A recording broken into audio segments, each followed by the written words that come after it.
Então, a gente sabe que, assim, no ano de 2020, se não tivesse a pandemia, ele foi um ano que foi convencionado pela Convenção Internacional de Proteção Vegetal sobre o Ano Internacional da Saúde de Plantas. E ele tinha um slogan que era proteger as plantas é proteger a vida. Então, o que que isso, vamos dizer assim, nos fez pensar e fazendo uma analogia com o nosso negócio? O Covid era um vírus, né, que a gente tinha necessidade, vamos dizer assim, de conter a disseminação dele para que não fosse passando para as pessoas. Então, é a mesma coisa, e a gente tinha que ter um diagnóstico assertivo dele, para ele, vamos dizer assim, a gente não ter. Eu vou ocultar. Agora está melhor, né? Para ver.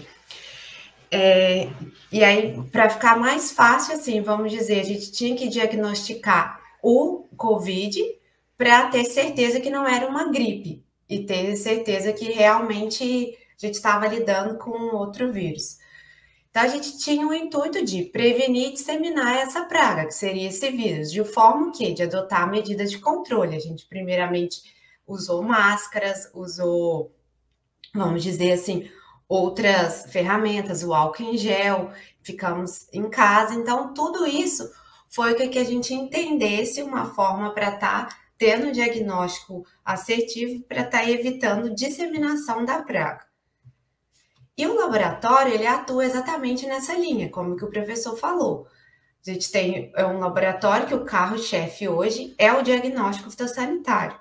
E dentro dele, a gente tem toda a parte de prestação de serviço, vamos dizer assim, para o mercado internacional, importação, exportação, a parte junto com os fiscais federais, que seriam os levantamentos oficiais de pragas que têm potencial para ser disseminadas no país, sejam elas presentes ou ausentes, e para isso a gente tem que dispor de métodos e protocolos que a gente possa fazer a detecção assertiva dessas pragas para evitar que seja disseminado de um país para o outro. E, em paralelo, a gente tem todo o mercado nacional, que o Brasil já tem em produção, é o maior exportador de grãos, de soja, de milho e outras culturas também, para a gente evitar justamente que também tenha essa disseminação de pragas, vamos dizer, de um local para outro, de um estado para outro, porque tem estado que tem determinadas pragas que outros não têm. Então, para isso, a gente tem junto o credenciamento, junto ao Ministério da Agricultura, que é o que a gente, vamos dizer assim, que a abordagem anterior foi como ter esse credenciamento, e a partir de 2016, propriamente ali 2017, a gente teve o credenciamento, a acreditação no Inmetro pela 17.025, que é uma norma que ela é regida pelo Sistema de Gestão da Qualidade, que é, além dela, vamos dizer assim, preconizar toda a parte de estabelecer quais tipos de métodos que a gente tem que ter para estar tendo os nossos diagnósticos, tem toda a parte de rastreabilidade também, para saber exatamente o que, vamos dizer assim, o que o laboratório faz com relação aos reagentes, aos insumos, aos melhores métodos. E para isso a gente tem que, ela nos ajuda a ter resultados que são interpretáveis, com acessibilidade, com especificidade, confiança nesses resultados, e o que o professor comentou, um método hoje oficial, ele tem que ser capaz de ser reprodutível, vamos dizer assim, em qualquer mundo, em qualquer laboratório, em qualquer cidade, por qualquer pessoa. E isso faz com que a gente atenda todas as especificações. Então, para poder ficar mais claro isso, o que a gente tem que pensar hoje? Nós temos um cenário agrícola, um cenário mundial, em que o Brasil está, vamos dizer assim, como o maior, um país muito importante nesse pleito, nesse cenário, e a gente tem vários navios que são nos portos, navios de cargas e para exportar, para importar grãos, tudo isso. Então a gente precisa ter certeza que o que está saindo daqui e o que está entrando aqui, vamos dizer assim, a nível de grãos, sementes, ou mesmo solo, substrato, que isso esteja livre de praga. A gente tem que estar assegurando que essa carga esteja, vamos dizer assim, apta para ser transportada para outros lugares, para o que? Impedir que tenha disseminação de praga. Então, vamos dizer assim, que o tempo é dinheiro, né? Então, pensando nisso, o que a gente desenvolve no laboratório? A gente desenvolve protocolos que vão estar prevenindo, atuando no patógeno ou na praga, prevenindo que ele entre, vamos dizer assim, seja disseminado de uma área para outra. Então, pensando assim, o pessoal que aqui tem muitos estudantes também, o público que está nos assistindo, a gente tem o triângulo da doença da fitopatologia, a gente tem aqueles princípios de Wetzel. Então, que o laboratório principalmente atua na parte de exclusão, no antes, impedindo vamos dizer assim, a disseminação desse patógeno ou praga.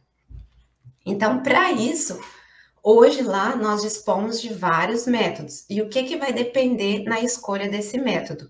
O tipo de material que a gente está analisando, o tipo, vamos dizer assim, de protocolo que os órgãos oficiais preconizam para serem utilizados, vamos dizer assim, existe uma norma que tem uma hierarquia dos métodos que a gente tem que utilizar, que vai, claro, quanto mais sensibilidade o método tiver, melhor, por questões, vamos dizer assim, também de segurança maior nos resultados. Então, a gente dispõe de métodos biológicos e morfológicos no laboratório, método sorológico, que é principalmente o ELISA e Imunistrip, e principalmente os métodos moleculares, que é o que hoje nos dá uma sensibilidade maior nas análises, visto que a gente recebe muitas amostras que são assintomáticas. Então, a gente tem que garantir que a gente não está carregando, vamos dizer assim, transportando praga para lugares ou áreas. Então, aqui a gente tem os tipos de métodos. Hoje, os nossos resultados, eles são liberados para o cliente, para os interessados, de forma qualitativa. Ou seja, é uma presença ou ausência de um determinado fungo ali, ou bactéria, ou vírus, nematóide. E esse método ele pode ser morfológico ou biológico, que aí por biológico a gente pode ter várias, vamos dizer assim, técnicas, por exemplo, o blotter test, que é muito preconizado, uma técnica pelo Ministério da Agricultura, e que ela está responsável, vamos dizer assim, por ter ter que esperar, vamos dizer, uma incubação maior da semente para estar tendo um resultado visível, assim, do fungo que está associado ali, no caso de fungos, né, de sementes ou mesmo uma bactéria. E a gente pode estar utilizando mais de uma técnica para estar confirmando esse resultado.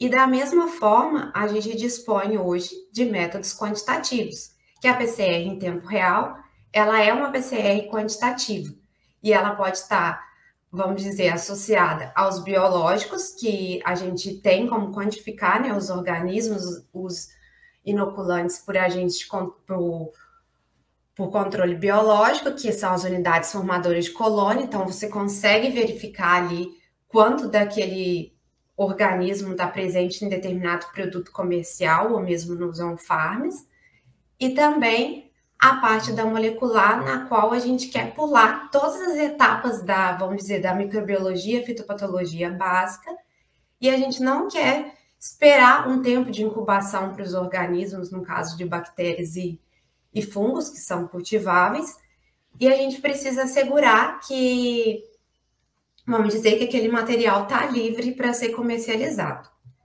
Então, pensando nisso, a gente tem uma hierarquia para escolher um método. A gente sempre tem que priorizar os métodos que são regidos, vamos dizer, regulamentados pelo Ministério da Agricultura. Dentre esses métodos, a gente tem o órgão que rege, vamos dizer assim, a agricultura, que é o Ministério. A gente tem os métodos oficiais para eles. Então, geralmente, a maioria dos métodos oficiais dele, principalmente para a área de viroses e alguns fungos, que são quarentenários presentes no país, ou seja, eles estão presentes em determinadas áreas, só do país, em determinado estado, eles utilizam muito a PCR em tempo real. Mas, se para determinada praga não apresentar, vamos dizer assim, a descrição do método, um protocolo claro, a gente vai procurar em outros órgãos que são internacionais. Então, por exemplo, o IPPV, que é o Centro Internacional de Proteção de Plantas, a EPO, o COSAV, o ISF, e quando a gente não tiver nenhum desses métodos assim, nenhum desses órgãos, nenhum método normalizado ali, a gente pode buscar na literatura artigos científicos. Para isso, essa hierarquia que a gente tem que preconizar, porque a norma 17.025, que é a norma laboratorial, ela, vamos dizer que ela obriga essa hierarquia. Mas, se eu não encontrar nenhum dessas descrições desses métodos em nenhum desses lugares, eu posso desenvolver um método, que é o que o laboratório também faz. Eu posso desenvolver um protocolo para determinada praga, porque eu tenho que atuar, vamos dizer assim, a parte de pesquisa do laboratório vai atuar de acordo com as necessidades do mercado.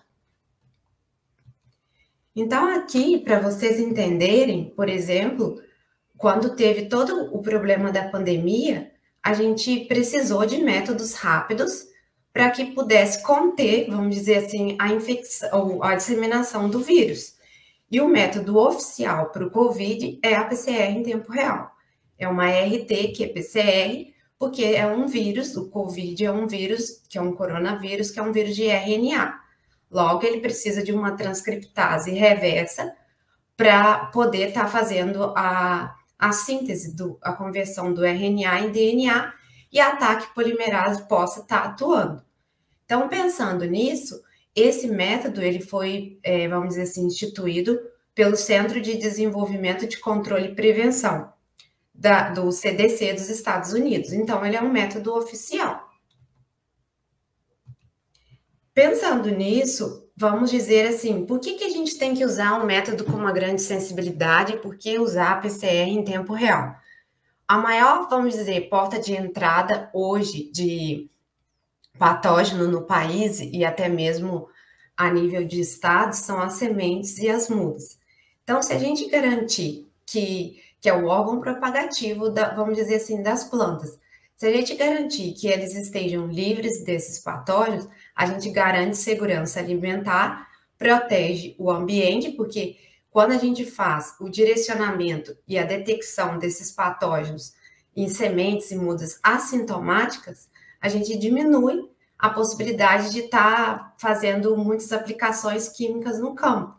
E isso vai proteger o ambiente, porque você começa já com um diagnóstico direcionado. E você começa a criar a cultura de garantir para o consumidor um material livre de pragas. E aí isso faz com que antes ele gastava, vamos dizer, um valor maior em aplicações e até mesmo para até criar resistência aos fungicidas. E isso, se ele faz um diagnóstico precoce, ele começa a agregar valor econômico e sustentável ao seu produto. Então, isso, o carro-chefe do laboratório hoje, como vamos dizer assim, do Brasil, conforme eu comentei, são as sementes, porque o Brasil ele exporta bastante soja e milho, principalmente para vamos dizer, para a China, né? Soja e milho ele exporta às vezes para os Estados Unidos também. Solicita muitos, vamos dizer, patógenos que são transmitidos para a semente. Então, no país de destino, não pode ter esse fungo, geralmente o fungo, a bactéria, o vírus, nematóide associado a essa semente. Então, para isso, a gente precisa de, vamos dizer, certificar para esse importador, exportador, que essa semente está livre de pragas. Por quê? Porque ela é o veículo de introdução de praga em qualquer região. Então, ela vai ser vamos dizer, um material vegetal que é capaz de disseminar patógeno para longa distância. E também, isso, se eu tenho hoje uma semente que às vezes é um valor agregado muito grande, principalmente assim, tem várias empresas que importam muita soja da Argentina ou dos Estados Unidos, conforme até o professor comentou, o potencial de dano que essa praga pode estar causando no Brasil é muito diferente do que ele pode estar lá fora, porque aqui o Brasil contém, vamos dizer assim, dispõe de um clima e de condições muito favoráveis para essa praga ter um potencial de disseminação que às vezes não é conhecido pelos outros países. Então, a importância da gente fazer a análise laboratorial dessa semente e realmente certificar de que ela tem boa qualidade sanitária e até mesmo fisiológica para estar entrando no país. Então, por exemplo, tem a vertente, vamos dizer, da importação dessas sementes no Brasil, que elas precisam estar livre, é mais a parte fitossanitária. Mas a partir do momento que essa semente entrar no país, importa se ela tem patógenos pelo fato de que uma semente com péssima qualidade sanitária, ela pode ter redução de germinação e vigor, e isso pode reduzir a produtividade do produtor, sem ele saber o que realmente o que ele está plantando, o que ele comprou, e o que ele está colhendo, se tem qualidade. Então, isso também entra uma questão de uma cultura, né? No Brasil, vamos dizer assim, até mesmo no mercado nacional, de realmente estar fazendo um teste de qualidade, de sanidade, até mesmo fisiológico, para saber se realmente a semente que você está plantando, ela tem boa qualidade sanitária para você evitar que você tenha perdas depois no futuro com a produção. Então, isso é bem, vamos dizer assim, válido e o papel do laboratório é muito importante nisso. E principalmente porque também muitos fungos são transmitidos pela semente e o próprio fungo já causa uma podridão da semente. Então, você já tem uma redução do seu stand de plantio bem rápido, vamos dizer assim, comparado se você tivesse um diagnóstico mais assertivo. E aqui, até mesmo o conhecimento da qualidade sanitária, ele até facilita, vamos dizer assim, para direcionar o tratamento de semente e também para que, dependendo dessas sementes que vêm, vamos dizer, de importação, se tiver um potencial praga ali que possa ter boas condições para desenvolver aqui no país, o sistema de quarentena também dos órgãos também é interessante para verificar, né, se realmente ela está totalmente livre ou se não está correndo um risco de introduzir. O professor comentou do Botrytis fab, é uma praga quarentenária ausente, ela não tem no Brasil. Então, ela pode ter um potencial para se desenvolver aqui, e é interessante a qualidade até mesmo para certificar fitossanitário e até mesmo geneticamente para comercializar com segurança. E aí agora passando, vamos dizer assim, para o que a gente tem hoje assim no laboratório que a gente tem desenvolvido e buscado, vamos dizer, por métodos mais rápidos, que como o professor até comentou da questão do sentimento de urgência. Os caminhões e os navios estão parados, né, os navios nos portos, e aquilo ali tem uma carga muito grande e o interessado, a gente tem que ter muita certeza do resultado que a gente está liberando, se tem a presença ou não de determinada praga, porque isso envolve um custo e um prejuízo, vamos dizer assim, se encontrar alguma coisa muito grande, de milhões. Então, por isso a busca por métodos que sejam mais sensíveis, mais rápidos e que possa dar uma segurança maior para o produtor ou para o interessado, porque, como eu disse, a semente ela pode ser aparentemente, vamos dizer assim, com boa qualidade, mas eu tenho que ter certeza que eu não estou introduzindo nada. Então, quase hoje, vamos dizer assim, uns 70% dos nossos processos, eles têm PCR em tempo real. Vou dizer que para a parte de vírus, né, quase que 100%, vamos dizer, ainda tem um pouco ainda de PCR convencional, mas quase tudo é PCR em tempo real. Fungos também, alguns, principalmente os quarentenários, né, que não tem no Brasil, os quarentenários ausentes, que a gente tem que ter uma segurança maior para poder liberar o resultado, então a gente dispõe da PCR em tempo real, que nada mais é bem semelhante à PCR convencional, A diferença é que aqui você consegue ver o seu resultado em tempo real, pelo próprio nome diz, e também pelo fato de que ela pode ser considerada quantitativa. Apesar dos nossos resultados não serem, alguns deles não serem mencionados como quantitativos, o fato de você ver, por exemplo, o ciclo ali que a gente conseguiu detectar aquele fungo em determinada matriz vegetal, já dá um indicativo da quantidade dele presente na amostra. E também pelo fato dela ter uma sensibilidade muito maior.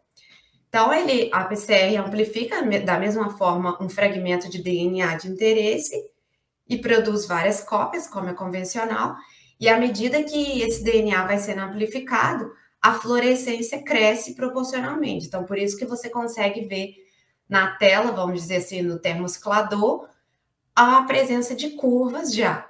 E da mesma forma, ela vai precisar de primers específicos, que pode ser só primers, no caso, se a gente usar o tipo de fluorescência do tipo Cyber Green, ou primers específicos e sonda, se a gente for utilizar vamos dizer, uma PCR do tipo com sonda.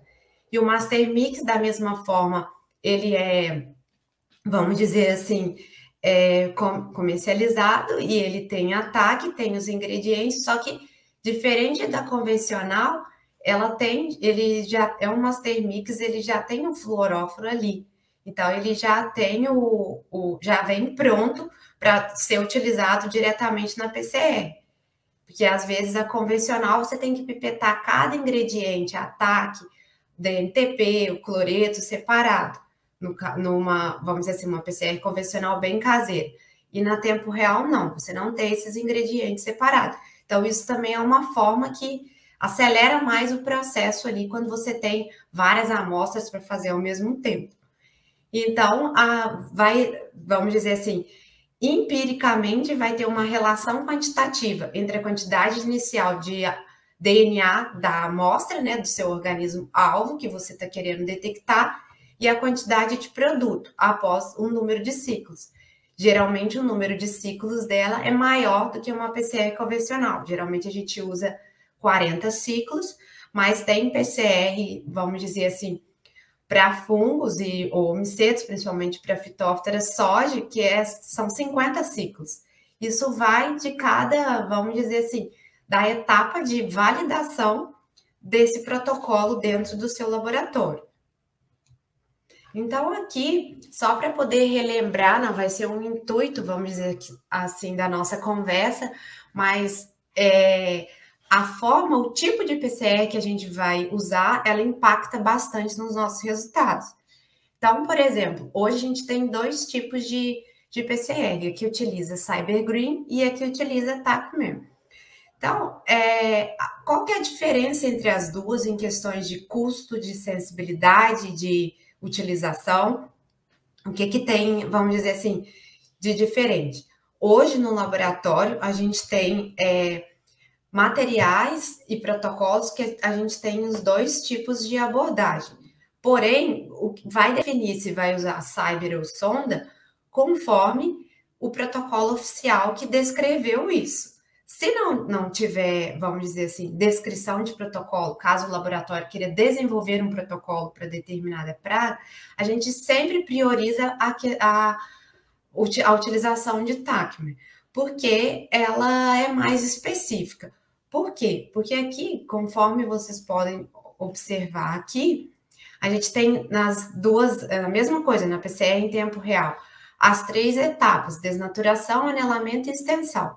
Na desnaturação, que é no momento da abertura das fitas, né, do DNA de fita dupla, e aí no caso nós estamos falando de fungos, bactérias e nematóides, insetos e invasoras também. No caso dos vírus de RNA, a gente vai ter uma etapa de transcrição reversa que vai estar, vamos dizer assim, transformando o RNA de vírus, né, de fita simples, em DNA. Então, da mesma forma, o início do processo é o mesmo, independente da praga. Então, a gente tem a desnaturação aqui do DNA, a gente vai ter o primer aqui específico, E no momento em que está ocorrendo a abertura das fitas, tanto no Cyber quanto na TACME, você não tem fluorescência, porque como aqui o DNA vai ser transformado em fita simples, esses dois fluorófilos, dois intercalantes, vamos dizer assim, eles intercalam em fita dupla. Então, aqui, da mesma forma, quando vier a parte do anelamento, a fluorescência ela vai começar a ser emitida, porque aqui o primer começa a se ligar na sua região de interesse. Então, a gente geralmente tem um reporter, que é no Cyber Green, que é o próprio Cyber, né, que é um fluorófilo intercalante, e aqui, à medida que ele vai, vamos dizer assim, anelando a DNA polimerase, anelando, você vai aumentando a fluorescência. E na extensão, que você já vai ter a formação dos DNAs de fita dupla, o reporter vai grudar aqui, vai anelar aqui, vamos dizer, na fita, e você vai conseguir ver a formação de novas cópias de DNA. Ou seja, à medida que vai aumentando, vamos dizer assim, a fluorescência, você vai observando a fase exponencial da curva. E qual que é a diferença, vamos dizer assim, do Cyber? Por ele ter essa afinidade e intercalar com DNA de fita dupla, ele não é tão específico. Então, ele pode ocorrer esses problemas de inespecificidade, e para nós isso não é bom, porque a gente tem que ter segurança e certeza dos nossos resultados.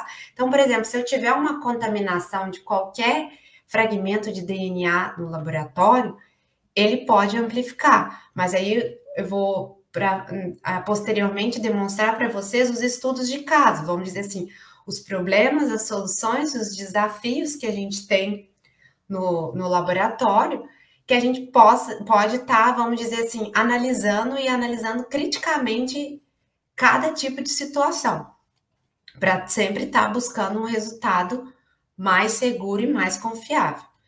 Já a TACMA, o que acontece? Da mesma forma, quando ela está na fita dupla, vamos dizer assim, na parte de desnaturação, a gente tem duas vertentes. A gente tem o reporter e o quench. Então, o reporter são vários fluorófilos aqui também, que são demarcados nessa sonda. E aí, quando vai acontecendo o anelamento, que a TACMA ela vai clivando aqui, vamos dizer, para poder fazer o anelamento do primer no seu fragmento de interesse, ela cliva esse reporter, que ele se desprende, vamos dizer assim, do quencher, e dali que emite a emissão da fluorescência. E aí a gente consegue ver curva da mesma forma que o Cyber. E da mesma forma, na extensão também, a gente já tem, vamos dizer assim, como o reporter já se desvinculou do quench, vai aumentando a fluorescência. E qual que é a vantagem dela? Que ela vai anelar sempre em sequências específicas do seu DNA de interesse. E uma vantagem muito grande da sonda, ela tem a possibilidade de você colocar vários reporter para diferentes alvos. Então, vamos supor, eu quero detectar mais de um fungo associado à semente. Eu posso detectar macrofomina, coletótrico, corinéspora, numa única reação. Então, num único tubo de PCR, eu vou ter esses 3 primers e sondas para esses 3 tipos de patógenos, mas eles vão estar marcados com reporter diferentes. Então, isso vai possibilitar múltiplas detecções ao mesmo tempo. Por isso que a gente fala em PCR multiplex, que é a detecção de vários patógenos ao mesmo tempo. Só que qual que é a desvantagem dela? É questões de custo. Por exemplo, hoje um primer custa em torno de uns 63, 70 reais, dependendo do tamanho, em torno de 18 a 21 nucleotídeos, e a sonda ela vai estar num custo de R$ 1.300. Então, ela, vamos dizer assim, ela é mais cara, mas ela te dá mais garantia e mais especificidade para a sua reação, o que é bom no nosso caso, porque a gente tem muita segurança no resultado que a gente está liberando. Então, aqui, a gente tem a diferença. Por exemplo, Tanto no SAIB quanto na sonda, a gente vai observar as curvas de amplificação. E aqui a gente tem a fase platô, que é que a gente, o baseline, que é quando a gente começa a iniciar a reação. Aqui está no momento de abertura das fitas. Depois, o que a gente vai analisar na PCR em tempo real? A fase exponencial, que é quando realmente ocorrem os picos de detecção daquele DNA alvo, vamos dizer assim, do patógeno alvo, na nossa reação. E a gente tem a parte de platô aqui, que é quando acaba, né? Vamos dizer assim, o substrato para ataque atuar, e aí a reação estabiliza. Então, esse modelo aqui de curva é o que é interessante que a reação funcionou. Você vai observar tanto isso no SAIB quanto isso na sonda. Porém, para a sonda, esse aqui tem mais especificidade, porque você vai ter certeza que realmente detectou somente o DNA de fita dupla de interesse. E aonde que vai ser, vamos dizer assim, o limite de quantificação, de detecção, vai ser onde esse número de ciclo aqui do ciclo cruza com o produto de amplificação, seria o limiar de detecção, ou seja, o threshold. Nesse momento, então, nesse limiar aqui significa que um CT ou um CQ igual a 19 significa que nesse ciclo aqui de 19 eu comecei a verificar que tem a presença do meu DNA alvo e que ele está num ciclo de 19, que na verdade é um ciclo baixo. Eu posso inferir qualitativamente que ele está em uma boa concentração, vamos dizer assim, dentro daquela matriz vegetal, porque é uma PCR que ela geralmente são 40 ciclos. Já para o Cyber, o que acontece? No Cyber, a gente analisa primeiramente a curva de Melt, que é uma curva de dissociação dos primes.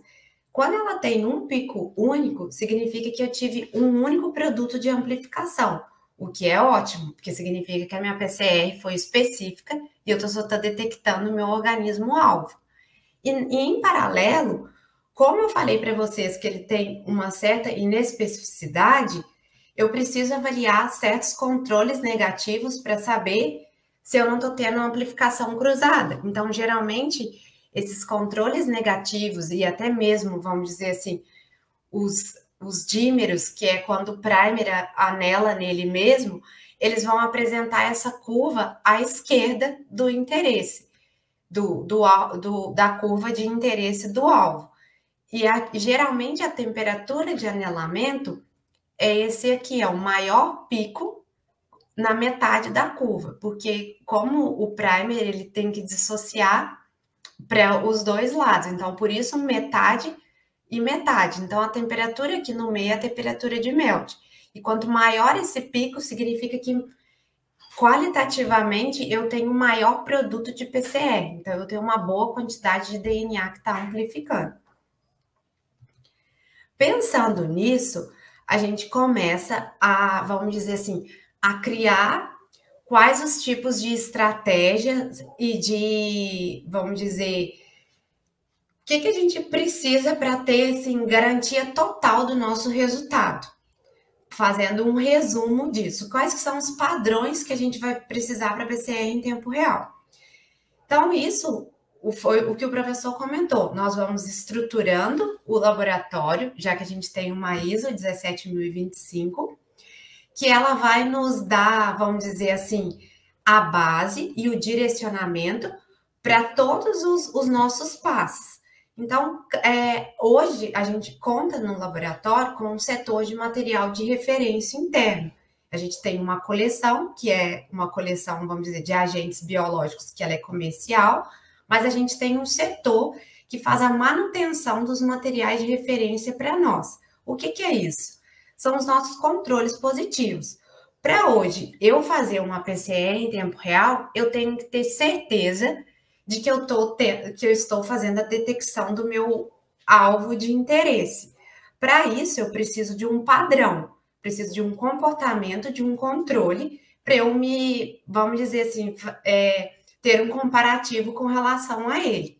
Então, essa é, vamos dizer, uma dificuldade do laboratório, em partes, em adquirir, por exemplo, material de referência. A gente só pode realizar as nossas PCRs em tempo real se a gente tiver um material de referência sabidamente caracterizado e conhecido.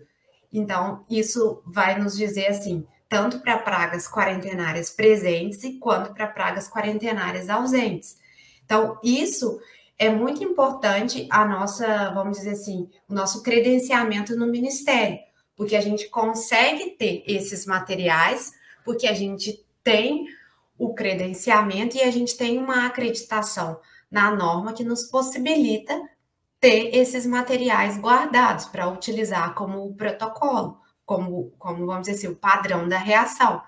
E aí a gente precisa de autorização de importação para, dependendo, materiais de referência, que são pragas quarentenárias ausentes. Então, tem que ter um cuidado para você estar utilizando isso justamente para não estar disseminando isso pelo país.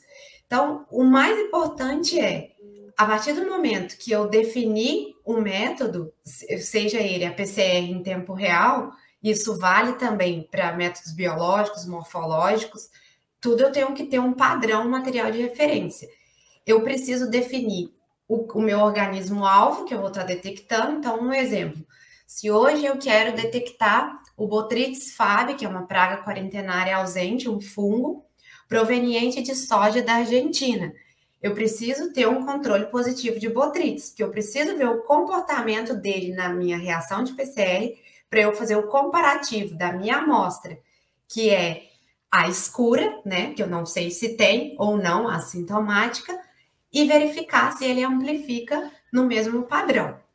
E da mesma forma, eu tenho que definir patógenos não alvos que eu possa estar, vamos dizer assim, que possa estar tendo confusão ou poderia estar mascarando meu resultado. Então, por exemplo, o Botrytis cinerea eu tenho no Brasil. Ele é uma praga comum, não é quarentenária, e ele também tem frequência em estar associado a sementes de soja. Então, por isso, eu tenho que verificar se os meus primes estão realmente específicos, que vai estar detectando o meu Botrytis fab e não tendo inespecificidade com o meu Botrytis cinerea. E para isso, eu preciso de quê? Também de insumos, equipamentos e qualificar profissionais atrelados junto para ter, vamos dizer assim, essa análise crítica desse resultado.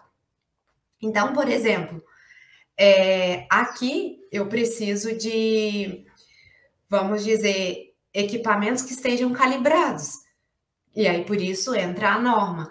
Eu tenho que ter pipetas calibradas, eu tenho que ter um termociclador, vamos dizer assim, calibrado, verificado, para que ele emita a fluorescência nos poços, vamos dizer assim, com uma certa homogeneidade. E para tudo isso eu resguardar de que meu resultado ele está sendo assertivo. Nós temos uma pergunta aqui da Patrícia sobre como que está o cenário da detecção molecular de nematóides, se já existem métodos para todas as espécies. Para nematóides, hoje no laboratório, a gente tem algumas PCR em tempo real para algumas espécies de meloidógene e para o meloidógene incógnita, meloidógene javanica. E também temos a PCR em tempo real para Felencoides bessi. E hoje, vamos dizer, o laboratório tem avançado bastante nessas detecções também. A gente tem umas pesquisas, vamos dizer assim, estamos desenvolvendo uns protocolos que vou mostrar mais adiante alguns. Não trouxe aqui exemplos de nematóides, mas eu posso comentar que a equipe tem trabalhado bastante, vamos dizer, com esses 3 métodos, e a gente tem tentado avançar também pela questão da filogenia, né? Porque hoje muitas espécies ainda são muito próximas, né? Que a morfologia não consegue separar, e principalmente o corte ali perineal para meloidógene é um pouco trabalhoso. Então a gente tem avançado na aquisição de alguns genes também conservados. A gente tem também um material material de referência interno bem grande para todas as espécies de meloidógene, temos de pratilencos, temos também de heteródera, e que pode estar, vamos dizer assim, não tem muitas hoje desenvolvido na literatura, ainda tem alguma, mas a gente também, vamos dizer que a gente tem métodos no laboratório de acordo com a necessidade do mercado, que é o que o professor comentou. Se hoje está tendo um problema de Aphelencoides baessen, a gente corre para desenvolver método por ele, para essa praga. Então, vai depender muito do que o mercado está nos pedindo para a gente correr e desenvolver para ter a prestação de serviço com mais rapidez e qualidade. Então, aqui, justamente assim, para atrelando, vamos dizer, o que eu preciso para ter de controles para eu ter toda a minha confiança nos meus resultados, conforme a gente comentou. O controle positivo, que é o nosso padrão, que é o material de referência.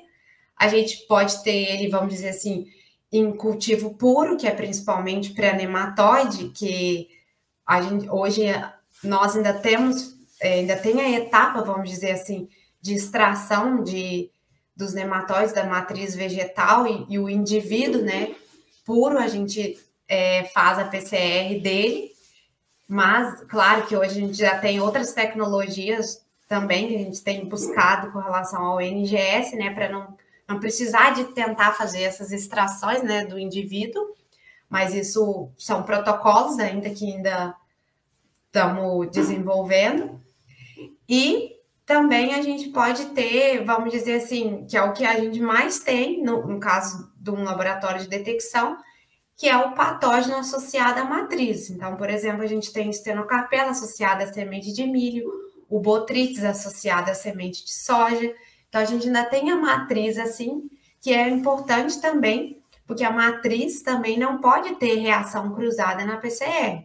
Então, porque quando a gente faz a extração, a gente extrai muito mais o DNA da matriz do que do organismo-alvo. Então, por isso também a gente tem, em algumas PCR em tempo real, a matriz associada ao alvo, para ver o comportamento dele durante as reações. A gente tem controle negativo, que são os não-alvos, que eu comentei com vocês, que vai de acordo, vamos dizer assim, com a cultura e com a biologia do patógeno. Então, se é Botrytis fabi em soja, eu tenho o Botrytis cinerea. Se é as de aporte do cancro da haste, vamos dizer assim, a Phomopsis de aporte. Se eu tenho uma PCR em tempo real específica para detecção de Asparlate, de aporte Asparlate, eu tenho que ter feito um teste para eliminar se ela não vai ter cruzamento e inespecificidade com a caulívora, com a longícula, com a úcre, que são também associadas às sementes de soja. Geralmente, o Ministério da Agricultura tem alguns protocolos que eles pedem para adicionar o controle endógeno, principalmente a fusariose, né, o raça 4 tropical da bananeira, porque o controle endógeno ele vai funcionar exatamente na mesma analogia e similaridade do COVID, que é um controle endógeno humano, a gente tem um controle endógeno do organismo-alvo.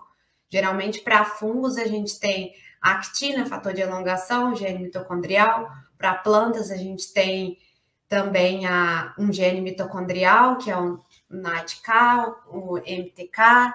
Para nematóide, a gente às vezes tem. Vai depender muito do organismo que a gente está avaliando. E para que você coloca ele? Justamente para avaliar se você não está tendo um falso negativo na sua PCR, que é para verificar assim, se a sua extração funcionou. Se o seu endógeno funcionar, ou seja, ele está sempre presente no seu organismo-alvo, a sua extração está funcionando, e se a sua PCR não funcionar, vamos dizer assim, não der positivo, você assegurou que você teve uma boa extração, uma boa quantidade de DNA para ser amplificado.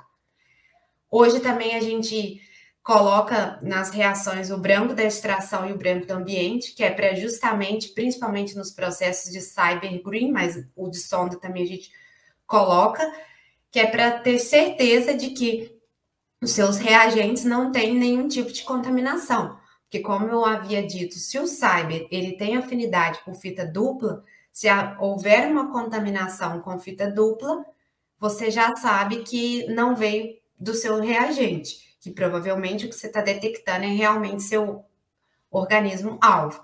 O branco do ambiente também, hoje, vamos dizer assim, pela nossa diversidade de pragas, de extrações e de materiais, a gente tem estações de trabalho. Então, a gente tem separado capelas de extração de RNA e DNA, para não haver essas contaminações. E o importante, nós trabalhamos muito com detecções de extrações de kit.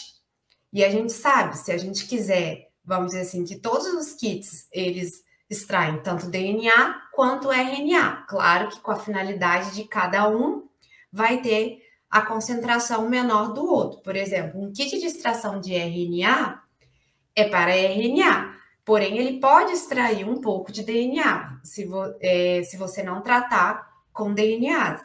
E da mesma forma, um kit de DNA pode extrair RNA, se você não tratar com RNAs.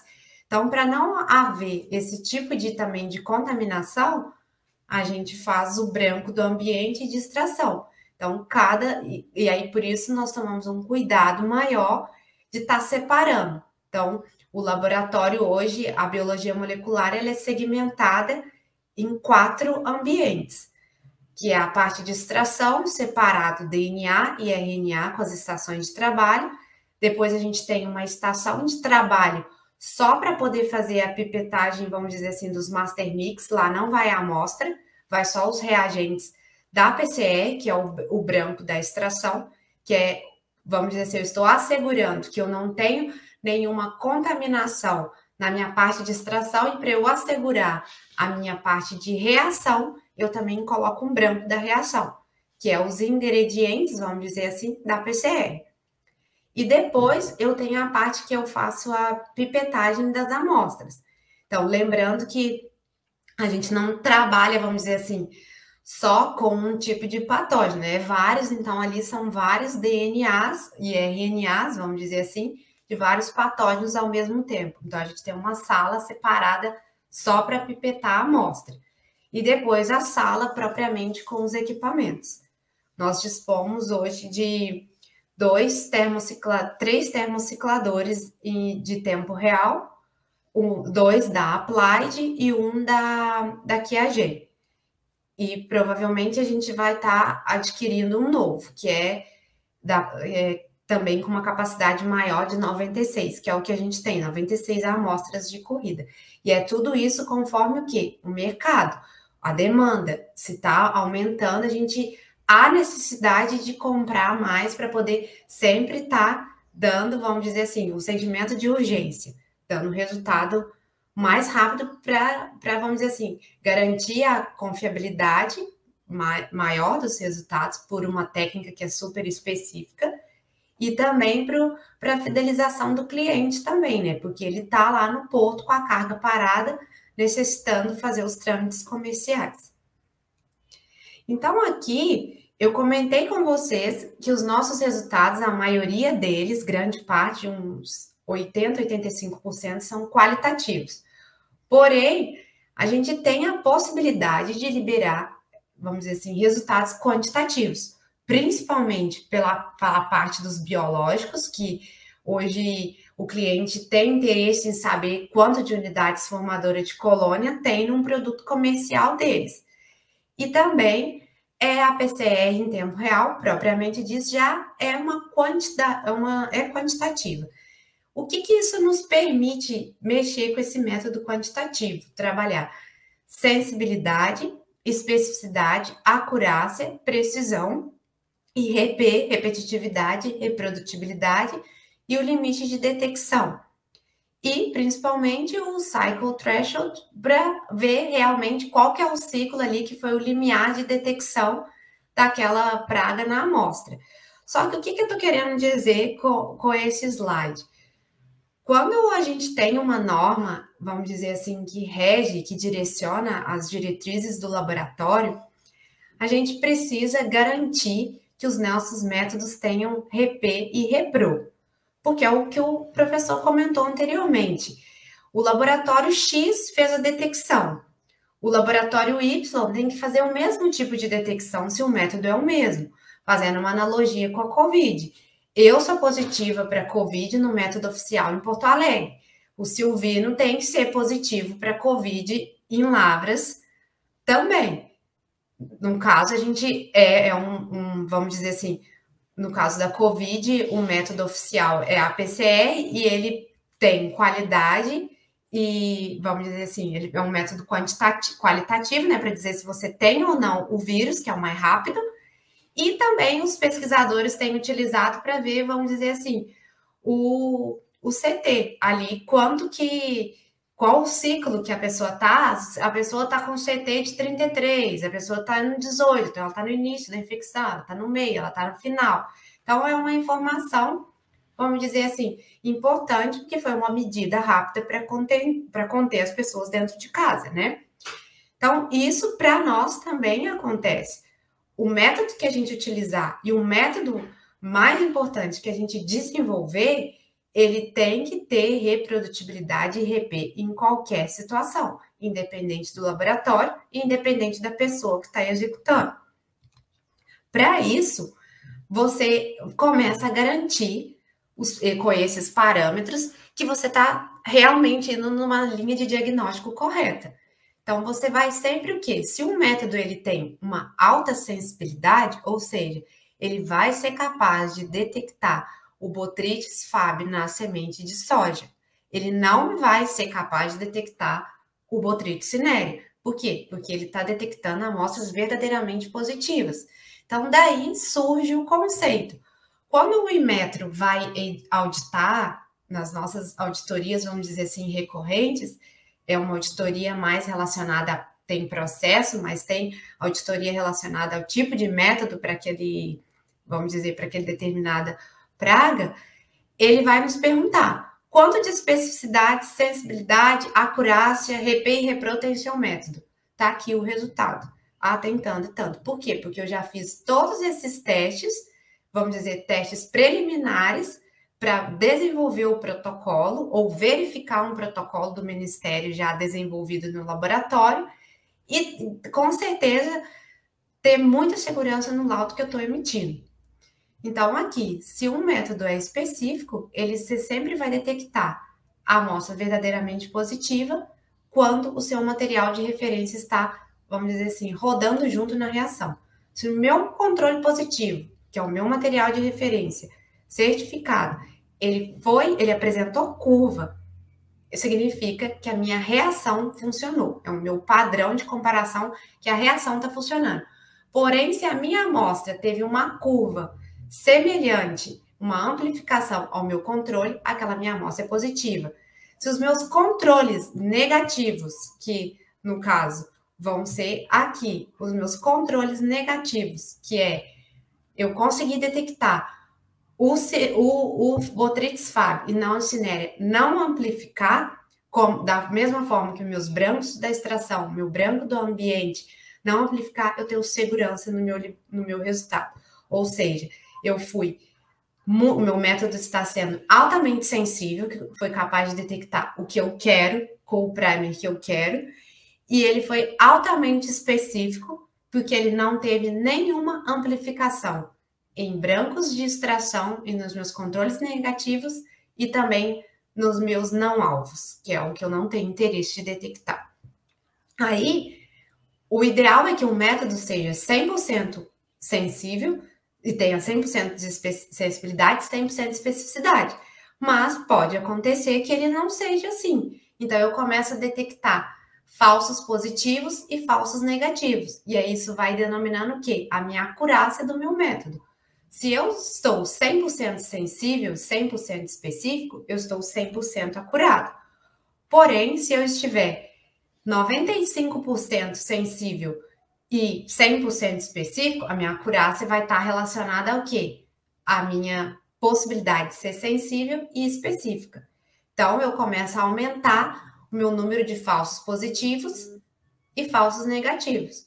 Então, eu vou diminuindo a acurácia do meu método. Mas nenhum método, às vezes, alguns são 100%, outras não. Na medicina, por exemplo, métodos com 85% de acurácia e de sensibilidade são considerados bons, satisfatórios para um diagnóstico de um câncer, de uma doença autoimune. Então, isso tudo a gente leva em consideração. A nossa área de diagnóstico fitossanitário é muito semelhante à medicina. Então, por isso, vários dos parâmetros e várias das outras técnicas que eles utilizam lá, a gente pode adaptar para a nossa realidade, principalmente como foi o NGS, como é a PCR em tempo real também. Várias doenças, vamos dizer assim, fúngicas hoje da medicina já tem primer específico para poder estar detectando uma dermatite. Tudo isso a gente, vamos dizer assim, copia da medicina, que é mais avançado e que, vamos dizer assim, tem um peso maior porque envolve vidas, né, humanas. Tem uma pergunta aqui da Tainá. Quando os materiais chegam para análise, quanto tempo leva a deliberação do resultado? Tainá, com relação à PCR em tempo real, hoje a gente tem resultados no laboratório que a gente libera em 48 horas, a partir do momento que essa amostra chega na área técnica. Então, vamos supor, até em 24, se chegar um milho para hoje, nós, no laboratório, amanhã a gente já consegue liberar ele. Ele tem que chegar hoje, antes das 4 horas. Até as 4 horas. Se ele chegar até as 4, a gente consegue liberar amanhã. Se ele chegar depois das 4, a gente libera segunda, por exemplo. Aí daria 48 horas. Isso, vamos dizer assim, em tratando da PCR em tempo real. Na PCR convencional, se for PCR convencional com primers específicos, também o resultado é um pouco mais rápido, talvez em 72 horas, dependendo do tipo de material. E varia. Se for método morfológico para inseto ou invasora, varia. Se for para fungos, tem fungos que hoje, infelizmente, a gente ainda precisa de manter eles em incubação, né? Porque tem um crescimento mais lento, demora mais. Aí vai depender do tipo de técnica, né, que a gente vai usar. Mas vamos dizer, o carro-chefe hoje de liberação rápida de resultado é a PCR em tempo real. Até 48 horas a gente tem um bom resultado. Aí aqui eu trouxe para vocês também, da mesma forma que eu comentei da medicina, a gente tem a especificidade, a sensibilidade e o limite de detecção do COVID. Então, a gente tem amostras verdadeiramente positivas, verdadeiramente negativas. Aqui, a gente, como vocês podem ver, é uma especificidade de 95%.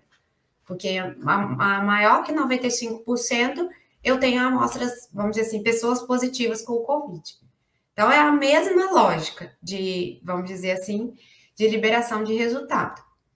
Aqui, da mesma forma, ó, eles também, na medicina, são acurados. Eles fazem um teste de 13 pessoas que eram sabidamente positivas para o COVID. A minha PCR conseguiu detectar as 13? Sim, então eu fui sensível. Eu tinha nenhuma negativa. Eu tenho que manter o número, eu tenho que não ter nenhuma pessoa negativa. Então, também a técnica foi específica.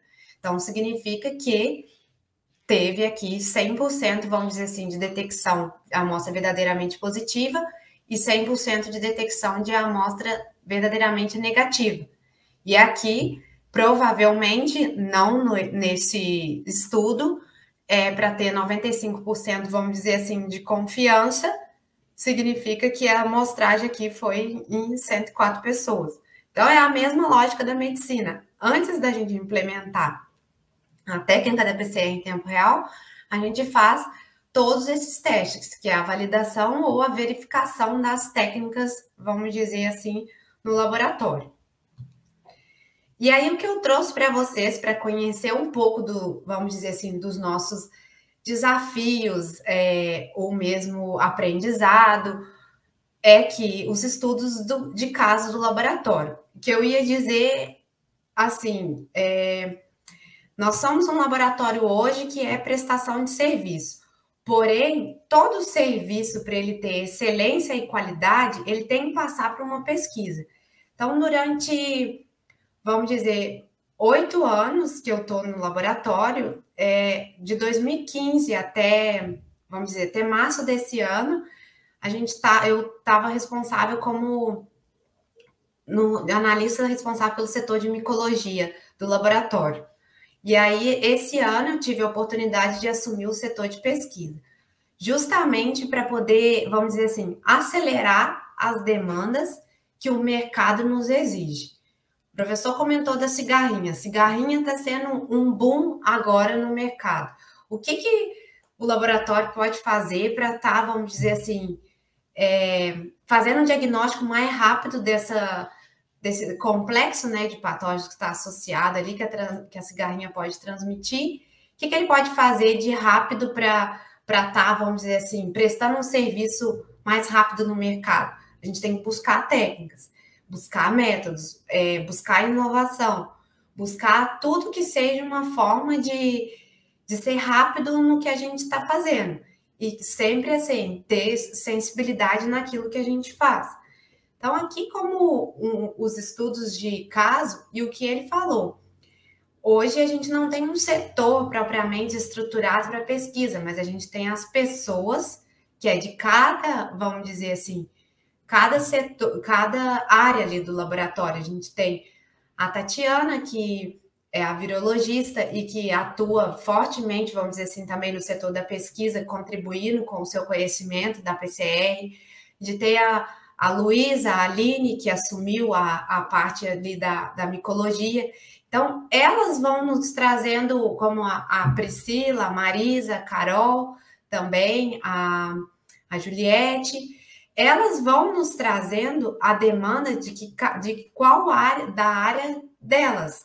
E aí você tem, vamos dizer assim, um setor de pesquisa, ele está trabalhando tanto na parte de desenvolver métodos e protocolos, quanto na parte também de otimizar algo que seja mais rápido. Então, por exemplo, a Tainá perguntou da questão do prazo.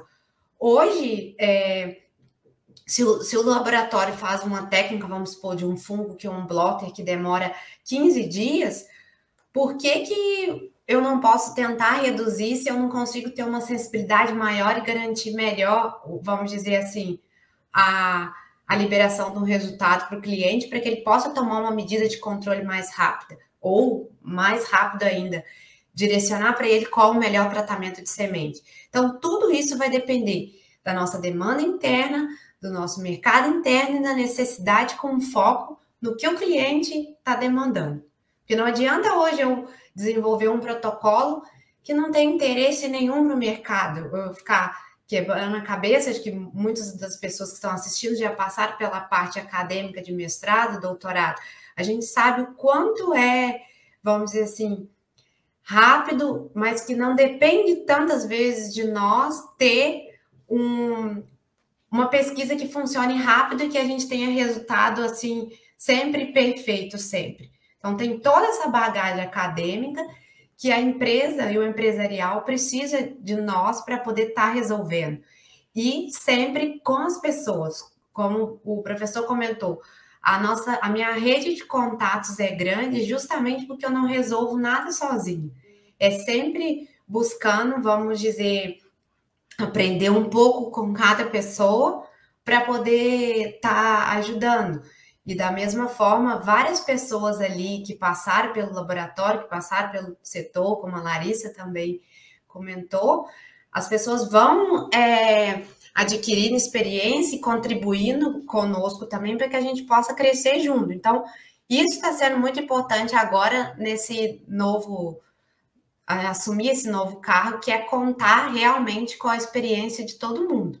E principalmente porque a gente tem essa diversidade de amostra que vai desde solo, inseto, colônia, semente, fruto, e a planta propriamente dita, os organismos, semente invasora. Então, tudo isso a gente tem uma complexidade de matriz que a gente tem que conseguir resolver rápido os problemas. Então, basicamente, assim, como que funciona hoje no laboratório para poder fazer essa PCR em tempo real? A gente pode receber, assim, a diversidade de matriz, semente, grão, colônia, no caso de bactéria e fungo. Aí a gente faz uma extração Para vírus, hoje a gente ainda está fazendo a extração de RNA, que a maioria dos vírus de plantas são RNA, e para os outros demais organismos, nematóide, fungos, bactérias, inseto, a gente faz a extração de DNA, faz a PCR em tempo real e verifica, né, a análise das curvas, seja ela a curva de amplificação ou a curva de melting, se for Cyber ou sonda, e eu coloquei uma interrogação aqui no gel de eletroforese, que é justamente o que eu vou comentar, principalmente por conta do Cyber, de alguns pontos críticos e análise que a gente tem que estar fazendo para liberar o resultado. E o mais importante de tudo também, tudo está atrelado, vamos dizer assim, a parte de coleta, a parte de amostragem. Trabalhamos com basicamente detecção e identificação com matrizes assintomáticas. Então, a nossa amostragem, ela tem que ser muito bem realizada para a gente ter realmente uma assertividade naquilo que a gente está fazendo. E sempre atrelada ao quê? Ao controle positivo, ao material de referência, ao padrão. Então, um estudo de caso que a gente teve aqui, que as meninas trabalharam, que foi para detecção do SBMV, é um vírus que é encontrado em soja, principalmente feijão também, mas ele surgiu por uma demanda de exportação de sementes de soja. Ele e mais uns outros vírus, exportação de sementes de soja no Brasil. Então, a gente precisava de adquirir um método ali rápido, porque vírus, principalmente, mais difícil ainda, fazer a análise visual é impossível, de semente, de vírus associado à semente. Fungo, você ainda consegue ver uma descoloração, uma coloração ali, uma podridão, às vezes um crescimento micelial, às vezes um picnide, uma estrutura, mas vírus, praticamente impossível. Então, vamos tentar desenvolver um método rápido e que seja factível, assim, para estar atendendo essa demanda do Ministério. Então, as meninas desenvolveram o Prime e a sonda. Então, elas desenharam um Prime, aqui o F, o R e a sonda, aqui, ó, o Reporter, que é o FAM, e o Quencher, aqui. E aí, a partir disso, se eu vou desenvolver algo no laboratório, que eu comprei os primes para eu testar, eu preciso de fazer as minhas condições da PCR. Então, aqui, como não tem nada na literatura, eu vou basear vamos dizer, num protocolo padrão para análise de vírus. Então, geralmente, a gente cuida também os Master Mix, né? Que, como a gente tem uma demanda alta, a gente tem que cuidar também a questão do custo, né? Porque não adianta a gente ter também várias PCR em tempo real se a gente não olhar o custo. Então, a gente geralmente usa esse Master Mix aqui, e os primers e a sonda, e uma etapa, né, para poder ganhar tempo, que a gente adiciona, né, na reação. Isso aqui é um formulário de condições da reação da PCR da enzima transcriptase. Então, é um vírus de RNA que precisa ser transcrito para DNA para que ocorra a leitura a atuação da ataque polimerase. Então, essa reação, ela já faz ali junto. Então, a gente, quando você trabalha no empresarial, você tem que pular etapas, você tem que otimizar tudo para que tudo fique mais fácil e rápido. Porque não é uma amostra, às vezes são 100 amostras junto. Então, aqui, eu só aumento um ciclo. Na minha reação, vai aumentar, no caso aqui, 5 minutos, que é a etapa para poder fazer a conversão da RNA, da fita de RNA para DNA. Então, isso aqui está acontecendo junto. Eu só tive o trabalho de pipetar mais uma 0,24 microlitros aqui no mix para poder distribuir. Então, aqui eu tenho as condições da reação. Geralmente, essa reação vai durar em torno de 1h20, 1h25. E aí, depois, eu vou ter meus resultados. Porém, antes disso, como eu estou trabalhando com uma amostra sabidamente negativa ou no escuro, né, eu não tenho certeza, eu precisei de ver antes qual que é o limite de detecção que esses meus primes e sonda que eu consegui desenhar, quanto que ele consegue detectar desse vírus na amostra. Então, eu faço várias uma série de diluições desse RNA no laboratório, ou DNA, que seja, e com repetições, para eu ver o comportamento de cada repetição e cada, vamos dizer assim, limite de detecção dela. Então, aqui eu estou vendo que onde todas as repetições amplificarem, significa que é o meu limite de detecção. Então, não adianta, por exemplo, se eu tiver uma reação lá, que eu tenha um CT de 36, eu vou ficar na dúvida se vai ser uma amostra positiva ou negativa. E aí, por isso que eu cruzo os meus não-alvos. Geralmente, se tem outros vírus associados à soja, eu vou colocar ele aqui para ver se ele não tem um CT menor do que isso aqui. Porque se ele tiver um CT em torno de 36, 35, eu estou vendo que o meu método ele só é sensível até 10 a 4.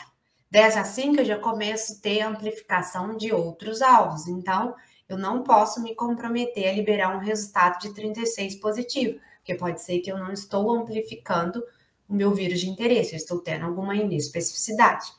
Então, por isso é importante a gente conhecer, vamos dizer, o limite de detecção dele, do vírus na semente, para a gente estabelecer estratégias de interpretação de resultado, que é o que a gente chama da análise crítica do resultado. Uma coisa é a PCR funcionar e você ter os resultados. Outra coisa é você interpretar o que aqueles CT ou o threshold te diz, qual que foi o limite de detecção dela.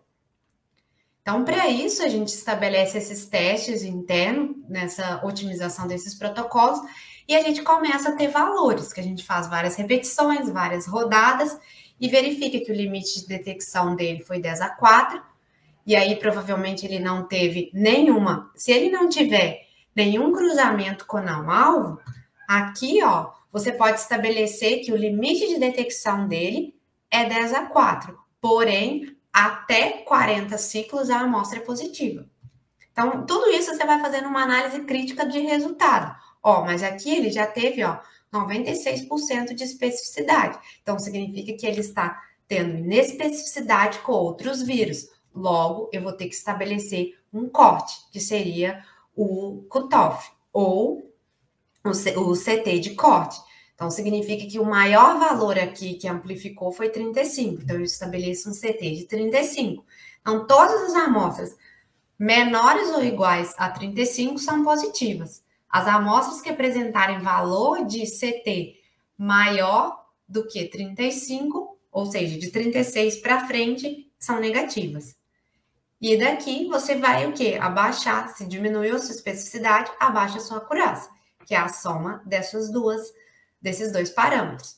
E a RP e a Repro, provavelmente porque no laboratório a gente tem que ter, vamos dizer assim, uma repetitividade, que significa que a gente tem que ter várias amostras, né, para poder estabelecer esse parâmetro. E a gente tem a repetitividade de, vamos dizer assim, de rodadas. A minha PCR tem que funcionar bem independente do dia. Hoje, eu tenho que ter um padrão de representatividade desses resultados. Amanhã, não posso estar cansada, o meu método não pode permitir que eu fique cansada e amanhã vamos dizer, eu começo a ter redução do meu desempenho ali na pipetagem. E da mesma forma, a reprodutibilidade. Não necessariamente a Camila vai fazer todas essas PCRs e extrações todos os dias. O Silvino pode fazer, então nós dois temos que chegar no mesmo resultado. E aí aqui a gente avalia, ó, provavelmente a gente sempre vai colocar o controle positivo junto na reação. Aqui nós não tivemos nenhuma amostra positiva. Então aqui a gente só teve o comportamento do controle positivo, ou seja, a nossa reação está funcionando corretamente. E também não tivemos nenhuma outra curva. Então, significa que também meus brancos de ambiente, de extração, de master mix também, eu não tenho contaminação. Eu estou 100% segura de dizer que aquela amostra não tinha o SBMV. E aí, isso vocês conseguem verificar a importância, por exemplo, do impacto de eu estar detectando uma praga quarentenária, que aí agora eu tenho esse outra abordagem aqui para vocês. O CGMMV, que é sementes de melão, ele é uma praga quarentenária ausente para o país. E aí o laboratório foi capaz de detectá-la. Por quê? Porque aqui, se vocês podem observar, de novo, eu tenho um controle positivo, que é o meu padrão. Ou seja, a minha reação funcionou. Não tem nada inibindo ali que eu possa ter um falso negativo. E aqui eu tenho as minhas amostras. Ou seja, o meu controle positivo ficou em torno de 20, ou seja, meu limite de detecção dele foi no ciclo 20 e as minhas amostras no ciclo 32. Então, significa que existe esse vírus associado a essa semente, porém, ele está numa concentração mais baixa associada ao controle. Mas a nossa PCR o resultado vai ser presença ou ausência. E eu não consigo ver aqui nenhuma outra amplificação de controles negativos, que é aqui, ó, que é o Master Mix e os brancos. Quando tem não determinado aqui, significa que não teve nem detecção, não teve fluorescência, não teve emissão de fluorescência, não teve detecção da amostra. Logo, eu posso dizer com certeza que essa amostra está com presença desse vírus. E aí entra toda a parte, vamos dizer assim, de resguardo de resultado. Eu tenho que guardar essas amostras positivas como contraprova, porque vamos dizer assim, nos assegurar de possíveis questionamentos, porque significa que o vírus não tem como a gente ir guardar essa semente também por um tempo. E depois desse tempo, eu tenho que realizar procedimentos de incineração dela. Geralmente a gente faz a autoclavagem com registro e descarte em lixo apropriado. Então, tudo isso é muito importante para você estar assegurando que essa praga aqui não está sendo disseminada para fora do laboratório, para fora do país, e que realmente você está contando para a pessoa. Não pode mais, esse material não pode entrar no Brasil, porque ele tem uma praga que aqui a gente não tem. E a gente não sabe o potencial que ela vai nos causar. Então, aqui eu trouxe outro exemplo, por exemplo, da curtobactéria. É uma praga muito comum no Brasil, associada a feijão e soja, que é a CFF. E também as meninas, da mesma forma, da bacteriologia, elas detectam ela a partir da colônia. Então, se vem amostras de plantas, semente, ou mesmo a colônia para identificação, elas já utilizam a PCR em tempo real, usando aqui a temperatura de melt, que é o SAIB. Então, aqui é um outro tipo de processo, que eu vejo que eu tenho apenas uma curva, na verdade aqui eu tenho 3 curvas, né, porque uma é o controle positivo, da mesma forma, e as outras possivelmente são amostras. E eu só vejo curva com um braço, com um pico, que a gente fala. Ou seja, a reação também está altamente específica e tendo sensibilidade para detectar. Aqui, o que a gente vai verificar? Quando é temperatura de melt, é a temperatura de dissociação nos primes. Vocês concordam que, por exemplo, o meu controle positivo aqui, ele é um padrão de isolado, que é geralmente o nosso isolado tipo. Ele tem um comportamento de melt. Porém, quando você tem, vamos dizer, uma diversidade de amostra que está entrando no laboratório, você não sabe que tipo de isolado bacteriano que tem ali. Então, ele pode ter vários isolados, o A, B e o C. Então, é interessante que a gente tenha uma carta controle de monitoramento dessa temperatura de melt, porque por mais que os primes sejam o mesmo para detectar aquela amostra, aquele isolado, ele pode ter um comportamento diferente, porque, por exemplo, ele pode ter um C a mais na posição X, e a temperatura de melting vai estar também relacionado com a porcentagem de C e G do seu prime. Então, é interessante que você tenha... O ideal é que... O mundo perfeito era que ele não alterasse.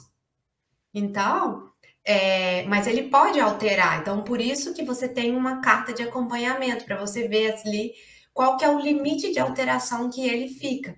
Se ele varia 1 grau, se ele varia 0,1 grau, 0,2 graus.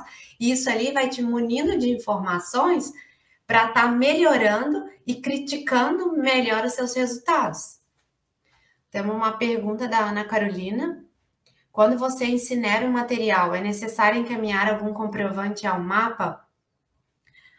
Nós temos um formulário, geralmente assim, no laudo, vai a notificação, né? Se é uma praga quarentenária presente, ausente. Eu não sei te responder, acho que talvez as meninas que estiverem assistindo aí, você tem que enviar um comprovante para o mapa. Não sei responder. Acho que a Pri, se puder responder a pergunta para Ana Carolina aí no chat, porque eu sei que a gente tem, vamos dizer assim, um formulário interno no laboratório em que a gente tem que registrar que foi incinerado aquele material, né? Para ter a comprovação de que aquilo ali está inativado. Mas enviar o comprovante, não sei, pelo laudo vai, mas o comprovante via a amostra, não vou saber te responder. Então, depois aqui, por exemplo, na parte de fungos, assim, que eu acho que talvez eu possa falar um pouco mais com propriedade, que é a área que eu já trabalho tem mais tempo, e até mesmo minha formação foi em fungos, na parte de micologia. Quanto tempo a gente tem que esperar para poder verificar o crescimento de um fungo numa amostra? Então, é muito tempo, assim, e mesmo na parte de sementes, por exemplo, aqui tem uma imagem até de uma semente de milho totalmente colonizada aqui por Fusarium, por aspergilos. Às vezes eu preciso detectar estenocarpela aqui e o Fusarium tomou conta. Então, ela não consegue se sobressair em tempo hábil de liberação, porque isso aqui o Fusarium já tomou. Então, acaba que acho que a Ana Carolina, a Priscila respondeu, diz que o fiscal pode pedir para acompanhar, no caso, o processo de incineração. Então, depende mesmo dos fiscais do mapa. Então, aqui, a gente precisa de ter, vamos dizer assim, uns métodos mais rápidos para poder realmente detectar a estenocarpela antes que o Fusarium tome conta. E da mesma forma, o verticílio a gente sabe que demora cerca de 14, 15 dias para poder crescer. Então, eu não quero ficar esperando esse tempo todo, e o pessoal é uma clínica, é o diagnóstico laboratorial. Ele não quer ficar todo o tempo esperando para poder ter esse resultado em 14 dias, porque as cargas estão paradas. Então, surge essa necessidade. E da mesma forma, as pragas quarentenárias ausentes e presentes. Não tem como a gente hoje só, para uma praga quarentenária, a gente trabalhar só com um tipo de metodologia. A gente tem que buscar outras para ter um resguardo maior de entrada da praga no país. E da mesma forma, alguns fungos que não crescem, que é, por exemplo, as ferrugem, né? Às vezes não esporulou, os próprios homiceto de solo, que tem uma dificuldade maior do isolamento do solo, porque aí cresce muito Fusarium, mesmo utilizando meio seletivo.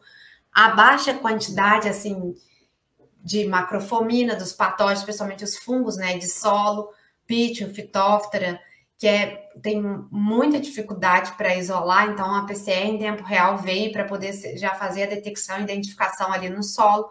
Tem algumas PCR no laboratório para fungos que a gente faz, tenta otimizar protocolo direto do solo, aí para o solo a gente já precisa de uma extração um pouco melhor com o kit para poder fazer mais vamos dizer assim, uma limpeza dos ácidos úmicos, que pode funcionar como inibidor. Então, tudo isso a gente tem que ir ajustando para verificar.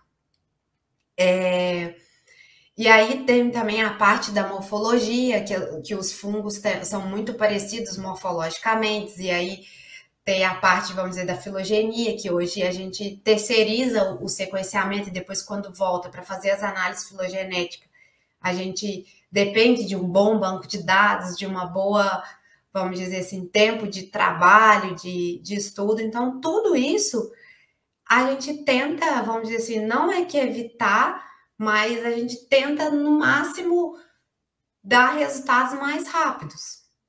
Então, isso pode levar dias, ou até mesmo não meses, porque depende de talvez um fungo que deve crescer muito. A armilária, por exemplo, demora 26 dias para crescer. Então, tudo isso, ninguém quer ficar esperando. É como nós na medicina, ninguém quer ficar esperando você ter, vamos dizer assim, um diagnóstico que demore 30 dias para saber a doença que você tem. Então, é a mesma forma, a mesma analogia aqui. E aí, pensando nisso, a gente tem, vamos dizer assim, o boom do momento, o cancro da haste.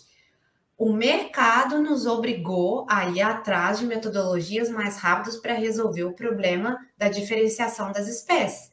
O que está ocorrendo no campo? Está ocorrendo a asfalate, que todo mundo sabe que já ocorre, que tem material resistente e tudo. Mas existe a caulívera, que é bem comum nos nossos vizinhos ali na Argentina. E a longícula, que é a mancha geográfica. Só ela que está associada, só ela que está causando problema, ou é a Diaporte úcris? O Brasil hoje exporta muitas sementes que solicitam essas 3 espécies, sementes de soja, e também exporta para outros países também, solicitando a presença da Diaporte longícula e da Cercospora sojina, e da Fialófora gregata também. Então, tudo isso o mercado está te dizendo, os fiscais estão pedindo para exportar isso. E são espécies, exportação é um pouco mais complicado, porque são espécies que já existem no Brasil. Então, a chance de você encontrar é muito maior. Então, por isso que você tem que dispor de uma técnica muito mais rápida. Então, a PCR também em tempo real, ela te proporciona você trabalhar com várias matrizes. Então, para esse, vamos dizer assim, para esse complexo de espécies aqui, a gente pode usar a PCR tanto para semente, quanto para isolado, para cultivo, quanto diretamente de tecido. E aí a vantagem, com sintoma ou sem sintoma. Aí isso aqui não se aplica, vamos dizer assim, a solo, né? Porque ela não é ela pode ficar em resto cultural, mas não é em solo. Mas se fosse um patógeno que precisasse do solo, poderia utilizar também. Só que tudo isso você vai fazendo ajustes no protocolo, talvez mais na extração, porque a PCR vai funcionar igual. Mas a extração vai ser mais importante. Se eu vou estar, não sei, utilizando um kit para solo, um kit, o ideal também, que é o que a gente vê, que vamos dizer assim, as melhorias contínuas de processo, é eu estar utilizando um kit que me dê um único DNA e que eu use para tudo, independente se seja colônia, extrato, ou se é caule. E é o que a gente faz para esse processo especificadamente no laboratório, uma única extração, independente do se é semente, colônia ou caule, a gente consegue detectar essas 3. E aí aqui da mesma forma, você estabelece as condições da reação e avalia os master mix, né? Os custos para poder estar fazendo isso. Hoje essa reação ela não é multiplex no laboratório, ela é feita separada, mas com essa condição aqui de amplificação é um outro tipo de otimização que vocês podem fazer. Na mesma temperatura de anelamento, eu consigo detectar as 3 espécies numa única rodada. Então, em 1h05 de reação, que é o que ela dura, você consegue, vamos dizer assim, fazer essa extração e ter o resultado de 3 espécies. O kit que a gente mais usa no laboratório é o Wizard da Promega, para DNA. Que o Silvino estava perguntando aí, qual o kit que você mais usa? É o kit da Promega, de DNA, com algumas otimizações, vamos dizer. Mas é o que a gente mais usa. Ainda usamos muito do CTAB, eu vou mostrar um exemplo, né? Porque às vezes para tecido lignificado ele responde melhor. tem os da Qiagen também, que as meninas usam, mas o custo do Qiagen é um pouco bem mais caro. E agora a gente está trabalhando num processo de pesquisa, que ainda não está certo, mas nós estamos desenvolvendo um outro kit para extração, que vai ser uma extração simultânea. E aí a gente pensa em reduzir tempo nele também, mas ainda está em fase de teste de otimização. E aqui você tem, da mesma forma, vamos dizer, em 1h05, a detecção das 3 espécies. Por exemplo, numa rodada de uma semente, eu posso ter a presença de aspartate, o controle positivo funcionou, os negativos não, e aqui é a amostra. Eu não tenho a presença da caulívora, porque só o controle positivo funcionou. E aqui eu tenho a presença de várias amostras com longícula. Em uma amostra aqui eu tive aspartate, em várias amostras aqui eu tive em 1, 2, 3, 4 amostras eu tive a longícula. E aqui o controle positivo dela e os negativos que nada funcionou. Então, tudo isso, para nós, isso aqui é muito bom, porque ganha tempo, dá segurança e a gente já consegue ver o resultado muito rápido. Aqui a gente tem a possibilidade de ver o threshold delas, né? O limite aqui de detecção, que 21, esse aqui não funcionou, esse aqui, por exemplo, uma amplificação no controle negativo, que aí a gente estabelece um corte de 35, pode ser ruído, provavelmente essa curva aqui, que não é uma curva que tem um potencial de amplificação melhor, e aqui para todas, para as outras espécies. E também você tem a opção de marcar lá direto no termociclador o alvo, então você já consegue verificar exatamente o que você está detectando. E aqui um outro desafio para nós, que foi em 2016, a gente estava tendo um problema para detectar a Neonectria ditíssima, que é o cancro europeu da macieira, da pereira. É uma praga quarentenária presente, ela está restrita em Santa Catarina, no Rio Grande do Sul, e ela tinha um problema, porque no artigo, a maioria dos artigos científicos assim que a gente verifica, o pessoal faz a detecção e a quantificação e a identificação da espécie diretamente do organismo puro, né, do cultivo puro. E nesse caso aqui, a gente recebe muita estaca de macieira para plantio e a gente recebe aqui esse tronco aqui que já tem a presença do cancro, tem a presença do sintoma da doença, mas não tem o sinal, que é os peritécies do patógeno. Então, isso aqui a gente tinha que otimizar uma PCR, vamos dizer assim, por Cyber, então, que era mais complicado ainda, que é o que tem disponível na literatura, e ter realmente uma especificidade.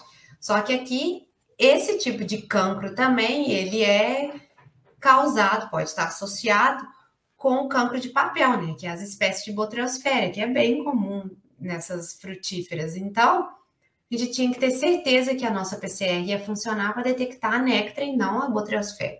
Então, foi feito todo um trabalho de otimização desse kit, e aqui até não... Aí a gente começou com o Promega e a gente não tinha bons resultados. Então, geralmente, a gente tem a colônia, né, que é o nosso controle positivo, e a gente tem material infectado também como controle positivo. Então, sabidamente certificado pelo pessoal da EPAGRE lá. E aí aqui a gente tinha que fazer 2 testes comparativos. A gente estava com um problema de inibição da PCR que era nitidamente na extração. Então, a gente começou a fazer vários testes extraindo desse material aqui, que é o controle positivo, com o kit da Promeg e do kit do CTAB. Então, a gente aumentou a dose, aumentou a concentração. Incluímos a maceração com nitrogênio líquido, e aí é uma outra etapa também, que tudo isso a gente tenta otimizar, porque o nitrogênio líquido é um pouco mais complicado de mexer, porque você tem que ter um certo cuidado para não queimar e tudo, mas tecidos lignificados geralmente pede a maceração do nitrogênio, e aí porque a lignina é muito difícil de quebrar, e aí aqui tem lignina associada a fenol, e aí quando você extrai com nitrogênio líquido, pode ser que você estoura, né, muitos componentes ali da célula que funciona como inibidor. Então, tudo isso a gente foi avaliando. Ah, vamos usar coluna, geralmente kit com coluna é mais caro para poder tirar, vamos dizer assim, todos os inibidores, e fomos fazendo várias extrações até que funcionou. Então, aqui a gente fez teste com peritécio cancro, aqui teve uns outros testes que a gente fez só com o cancro, e aí, geralmente, a gente vê, isso aqui é um tipo de layout de curva de melt do termociclador da Qiagen. Ele é muito bom para temperatura de melt, para avaliar, dá essas curvas aqui bem bonitas, ó, com um pico único. E aí aqui vocês vão vendo, ó, quanto mais baixa a curva, menos produto de, vamos dizer, de PCR você tem. Então, aqui provavelmente o mais alto é o controle positivo. Isso também é um ponto que a gente trabalha nas nossas otimizações. Sempre padronizar a quantificação do controle positivo. Vamos supor, eu quero que ele fique a 10 nanogramas por microlitro de concentração, para quando ter, vamos dizer assim, o padrão das suas amostras, você trabalhar mais ou menos nivelado no comparativo.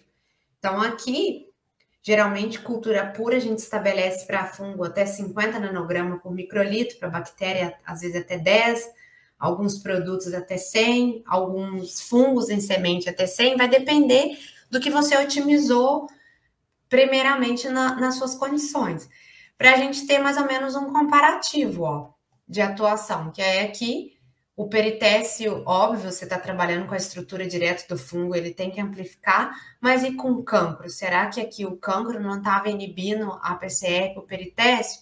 Então, tudo isso a gente foi fazendo os testes até ser segurança. E aqui, um melt de 84,2, você tem a amostra, geralmente, quando é a amostra de melt, a gente pipeta em triplicata, justamente pelo que eu falei para vocês dele ter afinidade, o Cyber, por fita dupla. A gente pipeta em triplicata para induzir, vamos dizer assim, também o erro ali do operador, né? Vamos dizer, as triplicatas técnicas, para não...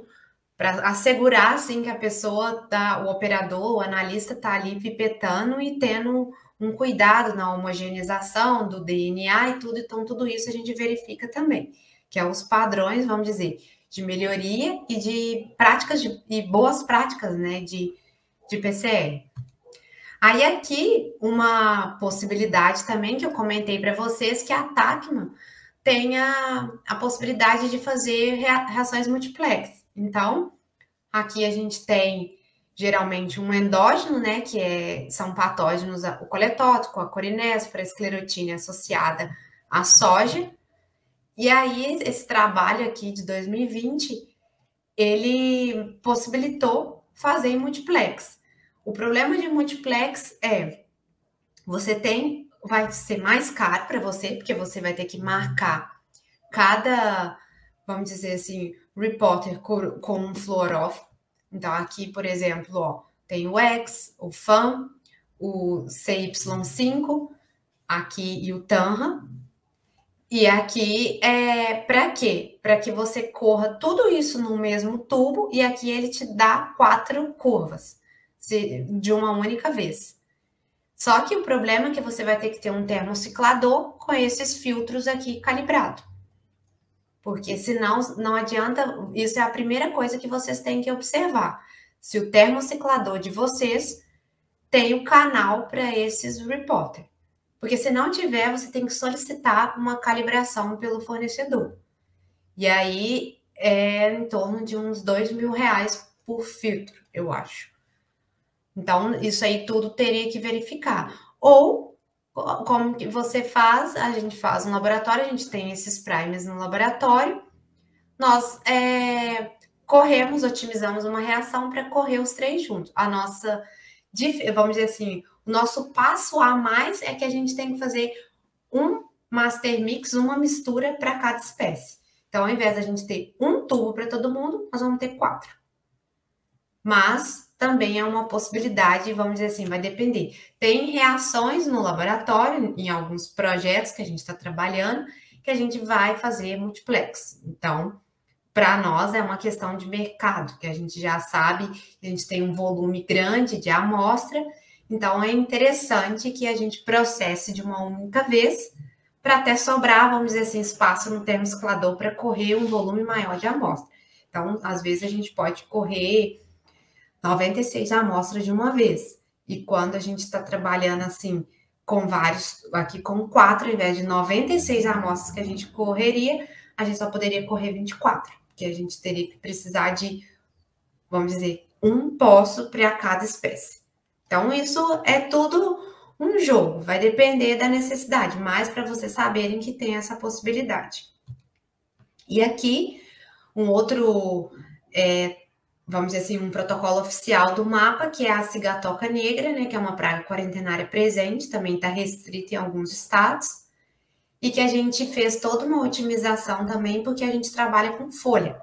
E folha tem muita celulose, folha de bananeira, então a gente tinha que ver se não estava inibindo a reação, porque a gente recebe, conforme eu falei para vocês, amostras de todos os tipos de qualidade. Às vezes vai vir a amostra assim, que é perfeita, com um pouco de sintoma, às vezes vai vir a amostra com essas lesões necróticas aqui, muito mais acentuado, um sintoma bem avançado, e isso pode inibir, né, a reação, ou pode vir uma amostra limpa, aparentemente assintomática. Então, a gente também usa o nitrogênio líquido, e aqui teve uma reação também de sucesso, a mesma coisa. Sempre quando é levantamento oficial, a gente faz a análise em triplicata, independente se é SAIB ou sonda, justamente para, vamos dizer assim, verificar a amostragem. E aqui o controle positivo e as amostras, então, bem significativo. Provavelmente isso aqui são outras amostras, e aqui o branco da extração e o branco do ambiente também a gente não teve amplificação. E agora, vamos dizer assim, o grande avanço, vamos dizer assim, para finalizar do laboratório, é o que o professor comentou. O que é o boom hoje? Os agentes biológicos. Então, o que hoje o pessoal faz, os laboratórios fazem? Eu tenho um produto comercial, eu tenho um produto on-farm, que eu quero saber qual que é, vamos dizer assim, a identidade desse produto, a concentração dele e a pureza dele. Então, vem lá no rótulo 5 × 10⁹ unidades formadoras de colônia por ml de tricoderma. É a concentração dele. Tantos de bacilo, tanto de inoculante, tanto de bradyrhizóbio.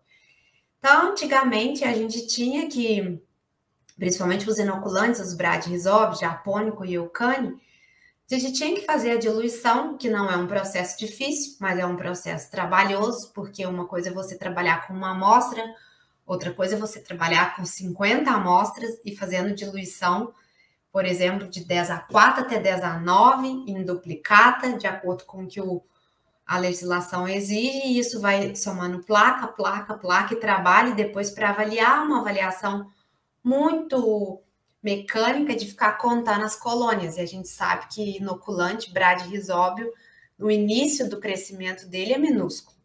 E depois confirmar essa identidade ainda por PCR, ou filogenia, ou por marcadores bioquímicos. Era muito complicado. Então, hoje, o laboratório está realizando esses testes, isso já é vamos dizer assim, um protocolo de sucesso, já está sendo comercializado esse serviço, que é a diferenciação e a quantificação de semias por PCR em tempo real.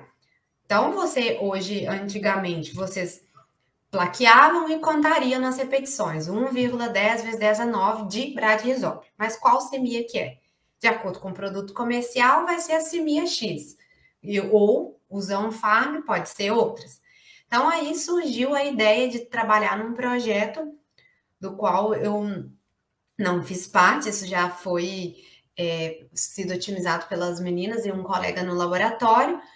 Então, aqui a gente foi a grande sacada da literatura usar o PMA para estar verificando. Porque quando você viu que a colônia cresceu, você viu que aquele organismo ali estava viável. Mas e se você não quisesse trabalhar com plaqueamento, se fosse trabalhar só com a PCR, você tinha que ter certeza se aquela célula ali estava viável, porque é o que o pessoal dos clientes querem saber. Então, veio a utilização do PMA em kits de extração. Então, o PMA, o que, que ele tem? Ele tem afinidade pelas células mortas. Então, ele vai... células mortas, geralmente, vai ter uma... vamos dizer assim, um estresse oxidativo ali, uma desintegração de membrana. Então, ele vai aproveitar isso, que é um corante da microscopia, e vai intercalar ali em fita dupla, ele é um intercalante de células mortas, fazendo com que libere para ser detectada as células vivas. Então, a partir de uma, vamos dizer assim, desse intercalamento desse PMA na célula morta, a partir de uma luz, porque ele é um corante fluorescente, um intercalante, ocorre ligação covalente aqui com as células mortas, e aí libera, vamos dizer assim, para a PCR, a grosso modo, detectar só células vivas. Então, a partir do momento que você colocar essas células vivas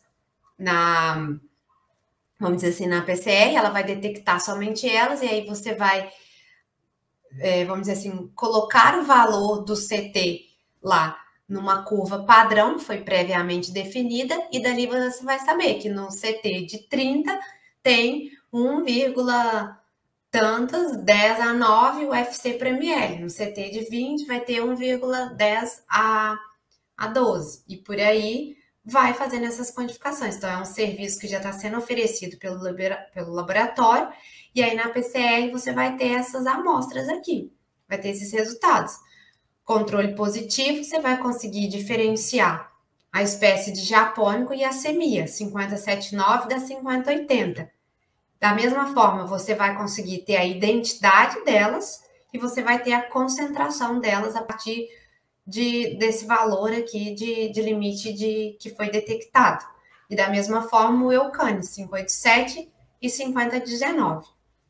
Aqui a gente tem uma pergunta do André.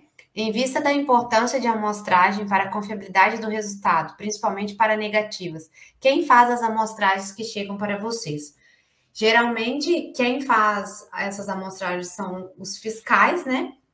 Que no caso, quando é a amostra fiscal, e quando é a amostra de clínica, nós que fazemos mesmo. E aí a gente geralmente coleta, vamos supor, se for uma questão do isolamento, de uma PCR de vários locais, né? De acordo com a biologia do fungo ou da bactéria, do organismo ali que a gente está procurando, coleta vários pontos e faz uma amostragem, vamos dizer assim, composta, e dali manda uma subalíquota pré-molecular. Mas geralmente são os fiscais. Mas dentro do laboratório tem um setor de triagem, né, que vai estar, vamos dizer assim, também fazendo uma amostragem e mandando as amostras, enviando as amostras para os outros setores, porque uma amostra de soja pode ter análise tanto para fungo, quanto para bactéria, quanto para nematóide. Então, geralmente é a triagem que faz, mas o oficial mesmo é o mapa. Depois, agora a gente está com os desafios, assim, vamos dizer, no laboratório, que é justamente os bacilos. A gente está trabalhando num projeto junto com as meninas ali da molecular para fazer a mesma coisa aqui com os Brachyzob. Então, a gente tem uma reação que é com Cyber Green, que a gente tem analisado o comportamento da curva de Melting, e a gente tem também analisado também o comportamento, vamos dizer assim, do valor ali do CT, e verificando também com uma carta controle o comportamento dos nossos controles, porque o bacilos a gente sabe que são muito próximos entre eles, principalmente os comerciais, os amiloliquefaces, o megatério, e acaba que os produtos comerciais, eles não são únicos, né? Eles tem uma mistura de amiloliquefaces, às vezes com megatério, às vezes com liqueniformes. Então, é um novo desafio, assim, do laboratório que a gente está trabalhando para estar tendo os resultados. E aí, por que eu coloquei o gel? Porque, na maioria das vezes, assim, para a Cyber, para PCR em tempo real, uma das vantagens dela é não precisar da etapa da eletroforese em gel. Mas, nesse caso aqui, a gente está tendo que fazer vamos dizer assim, uma validação, uma confirmação no gel, pelo simples fato de que os bacilos, eles já têm um problema de diferenciar as espécies e vários produtos virem com mistura. Então, a gente está tendo tentando melhorar bastante vamos dizer assim, a especificidade das nossas reações para a gente ter certeza, principalmente com relação às misturas, para depois passar para uma etapa maior, que é a parte de quantificação. Então, para isso, a gente coloca no gel para realmente ver se essa curva aqui de dissociação, se realmente é da amostra, ou se não é uma contaminação, se não é um problema do reagente, do branco, porque aqui a gente não teve contaminação, vamos dizer, não teve curva de dissociação com controle negativo. Mas aí, às vezes, a gente tem curva em controle negativo. Por isso que melt é importante a gente avaliar Cyber, na verdade, a gente avaliar a temperatura de dissociação dos primes. E aí, para isso que a gente faz a carta controle. Porque nós só vamos dizer assim, saber como é que tá as nossas amostras de acordo com o intervalo de critério de aceitação que a gente estabelecer pelo acompanhamento desse nosso controle. Então, por isso que, às vezes, a gente usa o gel como vamos dizer assim, um controle. E aí, aqui, então, para finalizar, para resumir tudo, vamos dizer assim, que eu falei, complementando o que o professor falou também, nós estamos sempre em busca de novos métodos, novas tecnologias, sempre assim, visando, claro, o nosso lado com relação à rapidez, agilidade, o lado do interessado, e também o contato, né, com o negócio é feito de pessoas, com outros profissionais que já têm experiência, não só no Brasil, mas também o pessoal dos Estados Unidos, o pessoal de outras empresas, para a gente montar parceria, montar, vamos dizer, ajuste de protocolo, que ninguém, vamos dizer assim, sabe nada sozinho, sempre buscar, vamos dizer, métodos que nos garantam uma sensibilidade e especificidade maior e que a gente tenha agilidade e segurança dos resultados, principalmente se tratando de pragas quarentenárias ausentes, porque o nosso negócio é promover a saúde de plantas e, vamos dizer, disseminar esse conhecimento, até mesmo vindo de encontro que o professor falou da questão da fome zero. Às vezes a gente fica pensando só na questão da desnutrição, da pobreza, mas se determinadas pragas chegarem no Brasil, isso já está comprovado, o bananeira, raça 4, a gente vai começar a ter escassez de alimentos de culturas, assim, que é muito importante para a nossa saúde, a nossa cultura também.